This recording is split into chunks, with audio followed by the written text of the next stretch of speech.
En 1992, en septembre 92, vous êtes nommé tout premier préfet de la Villa, qui était né de l'éclatement de l'ancien valet du Ntem. Non, l'ancien Ntem. Voilà. Donc vous arrivez en plein pays organisateur, chez le président de la République, et le moins que l'on puisse dire, c'est que vous n'étiez pas celui qu'on attendait. Oui, il y a une histoire assez longue. Oui, mais, on va essayer d'être très bref. Oui.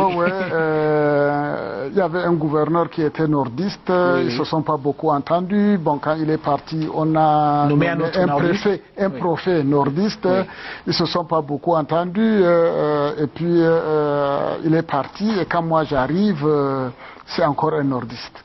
Alors quand il demande, mais c'est monsieur Abakar Ahmad, c'est un gars d'où on dit que c'est un nordiste. Le maire a refusé même de venir faire le discours de bienvenue. Ben oui, et justement, dans votre livre, vous citez le maire de l'époque, Samuel Enamba, qui dit, et là je cite ce que vous avez écrit dans votre livre, qu'avons-nous fait pour mériter ça? Oui, ça c'était pas avec moi, ça c'était avec mon prédécesseur. Ah, ça c'était avec votre prédécesseur. Oui, parce que moi, il n'a même pas prononcé le discours. Il n'est même pas venu à votre installation. Tout à fait. Alors, et le pompon? Le pompon, c'est lors de votre cérémonie d'installation boycottée par le maire d'Ebolova, Samuel Enamba, et le gouverneur de l'époque, Bernard Minelli Elomon, lors de votre installation, il tient quand même un discours incroyable. Et là, je vous cite également, on ne commande pas les boulous, comme on commande les bayas, les bassa ou les fulbés.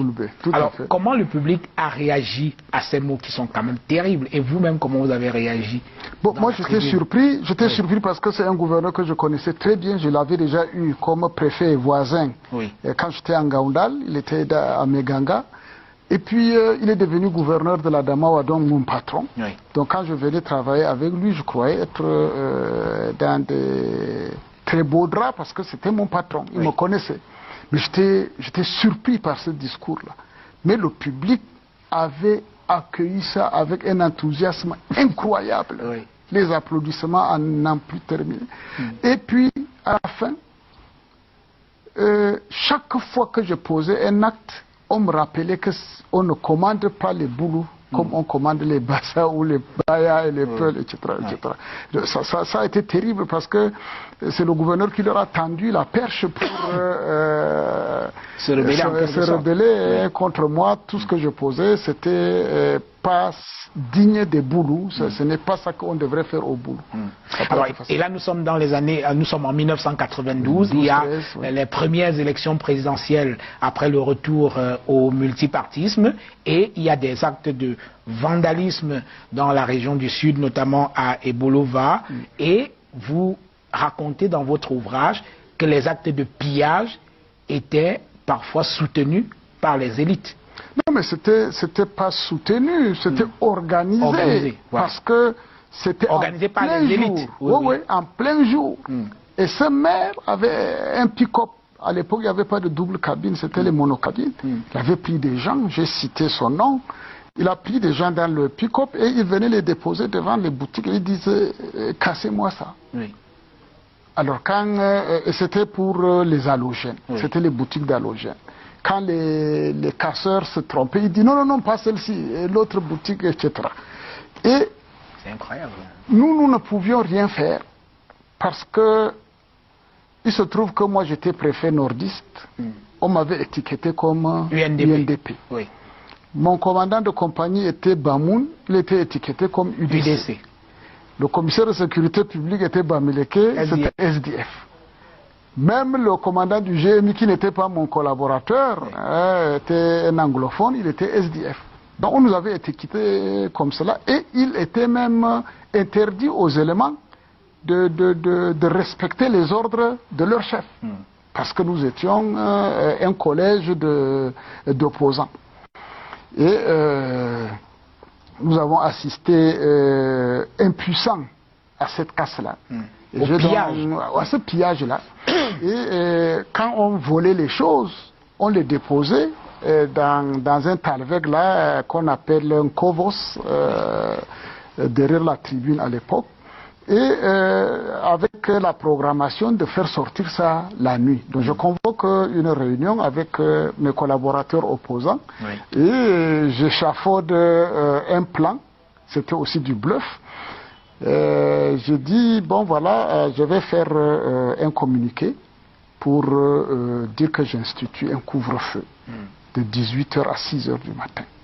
Et que tous les véhicules qui seront rencontrés dans la rue, en dehors de nos 3 véhicules, seront considérés comme les véhicules des vandales et on les traitera comme tels.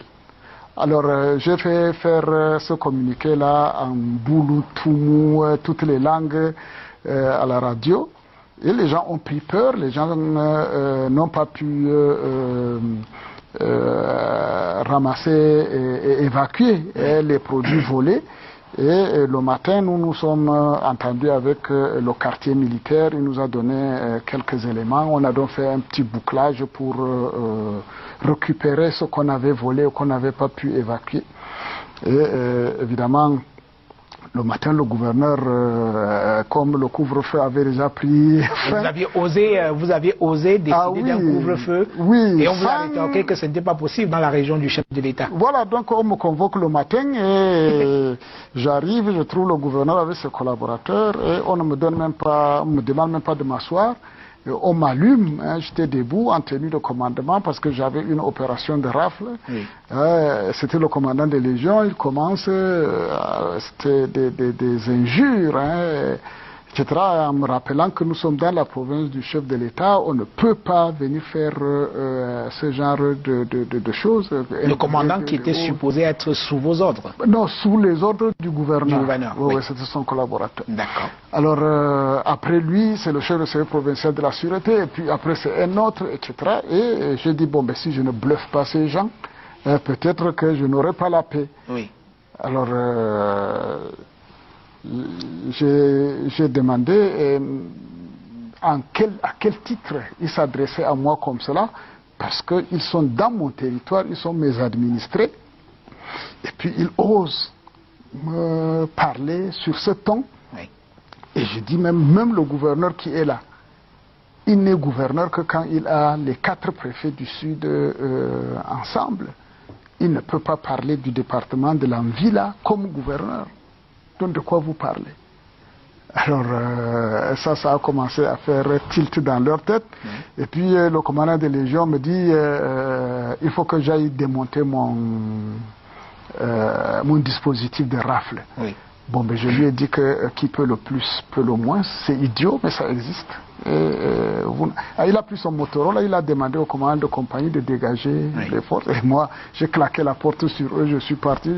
D'ailleurs, pour ce problème, j'ai été voir Monseigneur Ama, qui était l'évêque du diocèse Ebolova-Kribi à l'époque, avec résidence à Ebolova, pour lui raconter mon infortune et lui demander de faire une prière et de demander aux chrétiens qui ont ces choses-là chez eux de ramener. Et il est allé faire une grosse prière en demandant aux chrétiens de ramener ces choses-là. Et si ils ont peur des yeux des hommes qui attendent l'obscurité de la nuit pour ramener. Et le matin, évidemment, comme on n'a pas dit où ce qu'ils devraient mettre, c'était l'évêché qui était plein de paquets de sucre, de machins. Les voleurs, ils ont ramené. Effectivement répartis, ils ont ramené. Malheureusement, on ne pouvait plus savoir à qui ça appartenait, puisque